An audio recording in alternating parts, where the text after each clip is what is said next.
میں کوئی لمبی تقریر ہمیشہ نہیں کرتا ہوں، مختصر سی. جی بولے بولے.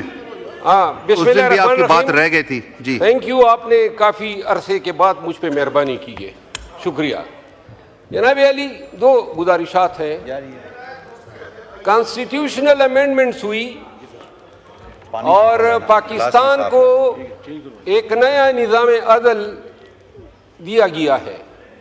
اس نظام عدل کے نتیجے میں اب جو 3 سینئر موسٹ جج ہوں گے، سینئر پیونی جج اور 2 نیکسٹ سینئر ججز، ان تینوں کی یہ توقعات ہوگی کہ حکومت یا وزیر اعظم ان میں سے کسی ایک کو بھی چیف جسٹس بنا سکتا ہے، اور یوں ان تینوں میں سے کوئی بھی حکومت وقت کو ناراض کرنے کی کوشش نہیں کرے گا. پہلے سے ہی ہمارا نظام عدل جو ہے 138ویں نمبر پہ دنیا کے انڈیکس پہ آ رہا ہے. مقدمات جو ہیں وہ دہائیوں تک چلتے رہتے ہیں. اب یہ جو امینڈمنٹ ہوئی ہے، ہو سکتا ہے موجودہ طور پہ تو حکومت مستفید ہو، شاید جج صاحبان کوشش کرے کہ تابع دار رہیں، لیکن جب یہ حکومت نہیں ہوگی، کسی اور پارٹی کی حکومت ہوگی، تو کیا یہ جو نظام دیا ہے، کیونکہ تینوں جج صاحبان جو ہیں وہ حکومت وقت کو ناراض نہیں کریں گے. یہ اس آئینی ترمیم کا سب سے ڈیزاسٹرس آسپیکٹ ہے، اور جس معاشرے میں آلریڈی ہماری عدالتیں جو ہیں، کل جو لا منسٹر فرما رہے تھے، کوئی ان کی شاندار تاریخ نہیں ہے انصاف کرنے کی.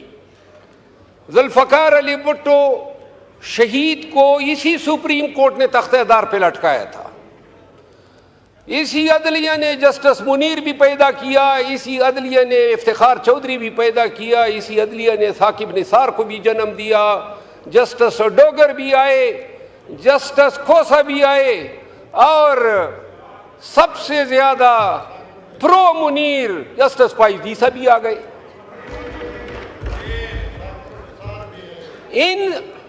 اس نظام عدل کی ہوتی ہوئی جو پہلے سے تھا، کوئی معناز نہیں تھا. میں 32 سال میرے ہو گئے اس پیشے سے وابستہ. اس پہ خوش ہوتے ہیں جج صاحبان کہ ہمیں عدالتوں میں مائی لارڈ پکارا کرو. انگریزوں کے دور میں لارڈز ہوا کرتے تھے اور وہ جج ہوا کرتے تھے، تو ان کو ہم مائی لارڈز کہتے تھے کہ خاندانی شجرے ان کے لارڈ سے ملتے تھے. یہاں پہ تو اب جس طریقے سے افتخار چودھری نے بھرتیوں کا سلسلہ شروع کیا اور جو جج صاحبان ایلیویٹ ہو گئے، اور اب جو سپیریئر جوڈیشری پہ جو عدلیہ بیٹھی ہوئی ہے، وہ اس سمیت بندیال بھی سمیت، وہ بھی کوئی اتنا معناز جج نہیں تھا، اس نے بھی دڑن تختہ کیا تھا. یہ دیکھیں، کوئی آپ کا، کوئی ہمارا، کوئی ہم پہ مہربان، کوئی آپ پہ مہربان. ہمیں مہربان جج چاہیے ہی نہیں، آزاد جج، بلکہ آزاد سے بھی زیادہ ذمہ دار جج چاہیے جو انصاف کر سکے. ثاقب نثار آیا تھا، اس وقت بھی ہم کہتے تھے 1 کلو نہ بنا ہوا تھا، ڈیم بنا رہا تھا. بدبخت ڈیم کے ساتھ تمہارا کیا کام ہے؟ پھر آپ یہ دیکھیں، فائز عیسیٰ کے بندیال آیا 12 بجے، اس نے عدالت بھی کھولی، اور پھر وہی بندیال صاحب تھے. سپریم کورٹ نے تاریخ میں پہلی دفعہ فیصلہ دیا، اور جب حکومت نے آنکھی دکھائی تو اس فیصلے پہ کوئی عمل درآمد نہیں ہوا. اس سے پاکستان میں قانون کی حکمرانی کی بےخنی ہوئی.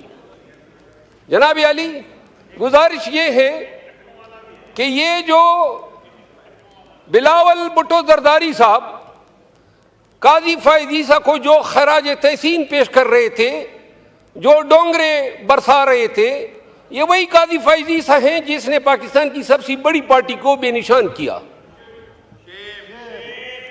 یہ وہی قاضی فائز عیسیٰ ہیں جس نے این امینڈمنٹ سے پہلے ریویو 2 دنوں میں فکس کر کے ضمیر فروشی کے لیے راستہ ہموار کیا، اور پھر ہمارے ایم این ایز وہاں سے برآمد ہو گئے. اور وہ ایم این ایز، اب وہ ایم این ایز جو تھے، ہمارے پہلے کولیگ تھے، وہاں پہ گئے. یہاں ہمارے عرب دوست بھی موجود ہیں، لیکن ان کو اربوں روپے ملے تھے. نہیں یار، یعنی کہ پیر میاں نواز شریف کی شکل ان کو پسند تھی؟ ہاں اچھا، یعنی بڑے ہی بے ذوق لوگ تھے. اچھا یہ آپ مجھے اس پہ لا رہے ہیں نا، مجھے تقریر کرنے دے.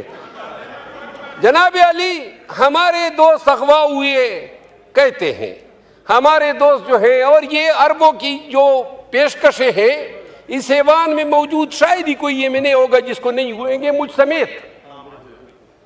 ہمیں پیشکشیں ہوئی، آئے ضمیر بیچیں، اور وہ امینڈمنٹ ہوتی ہے کہ اگر وہ 5 لوگ ضمیر نہ بیچتے تو شاید یہ امینڈمنٹ نہ ہوتی. ہمارے ایم این ایز آپ کو ووٹ دے رہے ہیں، فی سبیل اللہ دے رہے ہیں، اور بات ہو رہی تھی قانون کی حکمرانی کی، جمہوریت کی بالادستی کی، عدالتوں کی آزادی کی. کیا ڈرامہ ہے، یعنی ضمیر کے مطابق. آپ کس نے کہا؟ ماشاءاللہ. جناب علی، پیر میاں نواز شریف صاحب نے موقع کے حساب سے عدلیہ پہ اپنی بڑاس بھی نکال دی، اور وہ تاریخ ساز شعر کہہ دیا کہ انہوں نے جو شعر کہا، جوابی شعر تو مجھے آتا ہے لیکن میرے نون کے دوستوں کی حیا رکھنے کی وجہ سے نہیں بولتا ہوں. نہیں آخری بات یہ ہے، یہ وقت گزر جائے گا. ہم منصور علی شاہ صاحب کو لا رہے ہیں، یا افریدی صاحب کو لا رہے ہیں، یا کانسٹیٹیوشنل بینچ کے سربراہ کے طور پہ امین الدین خان کو لا رہے ہیں. کوشش یہی ہے کہ آئندہ کے 3-4 سالوں کے لیے نظام کو اسی طرح رکھا جائے تاکہ یہ اسمبلی اپنی میعاد پوری کر سکے. یہ وقت گزر جائے گا، لیکن ملک کو ہم نے ایک ایسے راستے پہ گامزن کر دیا. میری دلی خواہش تھی، ایک دفعہ جناب کے اسپیکر صاحب کو میں نے کہا بھی تھا، میں نے کہا بہتر ہوگا آپ کوئی کانا رکھیں اور تمام اپوزیشن اور ان سب کو بلائیں. یہاں پہ خدا کی قسم ان کے ساتھ ہاتھ ملاتے ہوئے ڈرتے ہیں، آپ سب کے ساتھ ہاتھ ملاتے ہوئے ڈرتے ہیں. میں نہیں، سب ڈرتے ہیں. یعنی جو نظام چل گیا ہے، نہ سلام کر سکتے ہیں نہ کلام کر سکتے ہیں. وہ خواجہ آصف صاحب سے ایک دن کیا سر راہ ملاقات ہو گئی، میرا دڑن تختہ ہو گیا پارٹی سے.